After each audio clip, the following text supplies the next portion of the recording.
Não, rapaz, se você perder emprego, é capaz de você ganhar mais dinheiro.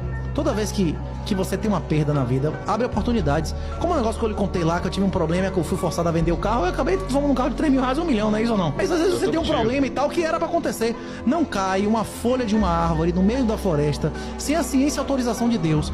Se você aceitar que tudo que acontece é porque tinha que acontecer, você vai renunciar não apenas ao seu desejo, mas à ansiedade, ao estresse, ao aborrecimento, porque era pra ser assim, não é isso?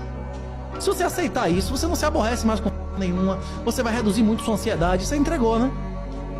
Deus, eu sou seu, a minha alma é sua, eu vou fazer o que vou lhe agradar, né? Só me indique o caminho, eu vou, e independente do que acontecer, se eu morrer, eu venci.